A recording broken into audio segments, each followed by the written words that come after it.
नमस्कार, आप देख रहे हैं NBC 24 और मैं हूं आप सभी के साथ ब्रह्मचारी आशीष। और केंद्रीय मंत्री चिराग पासवान को अब की बार दो मंत्रिमंडल की जिम्मेदारी सौंपी गई है, जहां उन्हें युवा एवं खेल मंत्रालय मिला है, तो उसी के साथ साथ खाद्य एवं प्रसंस्करण मंत्रालय भी फिलहाल दिया गया है।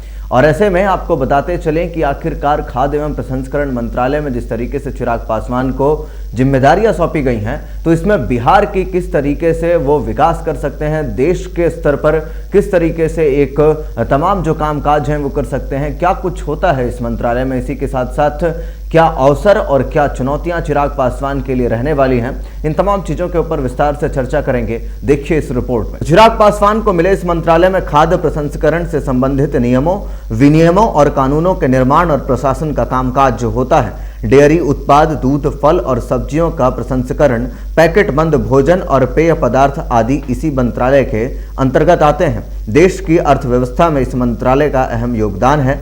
निर्यात में 13% और औद्योगिक निवेश में 6% योगदान है। साथ ही इसने प्रत्यक्ष विदेशी निवेश को भी आकर्षित किया है। 2014 से 2020 तक 4.18 बिलियन अमेरिकी डॉलर का निवेश आया है। हालांकि भारत बहुत बड़ी मात्रा में विदेशों से खाद्य प्रसंस्कृत उत्पाद आयात भी करता है। 2023 से 2024 के बजट में इस मंत्रालय को 3,290 करोड़ रुपए आवंटित किए गए थे। इसी के साथ साथ इस विभाग की प्रधानमंत्री किसान संपदा योजना, प्रधानमंत्री सूक्ष्म खाद्य प्रसंस्करण उद्यम योजना और खाद्य प्रसंस्करण उद्योग के लिए उत्पादन से जुड़ी प्रोत्साहन योजना प्रमुख है। इसी के साथ साथ आपको बताते हैं कि क्या क्या फायदे फिलहाल बिहार को हो सकते हैं, इसी के साथ साथ देश में भी क्या क्या अवसर फिलहाल इसमें निकल करके आ रहे हैं। तो किसानों को ज्यादा मुनाफा मिलने की संभावनाएं हैं। कृषि उत्पादकता बढ़ने पर किसानों की आय भी बढ़ेगी। खेती करने के बेहतर तरीके, उद्योगों को उच्च गुणवत्ता वाले कच्चे माल सुलभ करवाए जाते हैं, तो अन्नदाताओं को उपज का सही दाम मिलेगा। व्यापक स्तर पर कारोबारी निवेश की संभावनाएं हैं और उसी के साथ साथ जिससे रोजगार के नए अवसर भी मिल सकते हैं।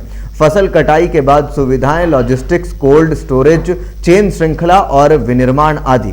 केंद्र सरकार मेगा फूड पार्क बनवा रही है, जिसका उद्देश्य प्रसंस्करणकर्ताओं और खुदरा विक्रेताओं को एक साथ लेते हुए कृषि उत्पादन को बाजार से जोड़ने के लिए एक तंत्र उपलब्ध कराना है।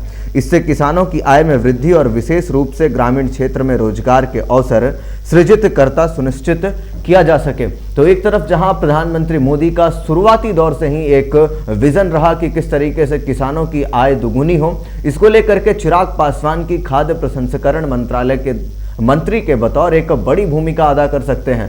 बिहार भी जिस तरीके से एक कृषि प्रधान राज्य है, इसमें भी कुछ ना कुछ बड़ी चीजें जो हैं फिलहाल बिहार को नजर आ सकती हैं।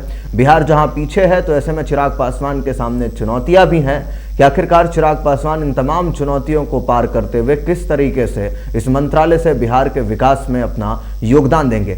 बाकी के अपडेट्स के लिए बने रहे NBC 24 पर। अगर आप हमारे वीडियो को फेसबुक पेज पे देख रहे हैं तो हमारे पेज को फॉलो कर लें। कमेंट में अपनी प्रतिक्रिया जरूर व्यक्त करें, क्योंकि आपकी प्रतिक्रिया हमारी ताकत है, सच की ताकत है। धन्यवाद।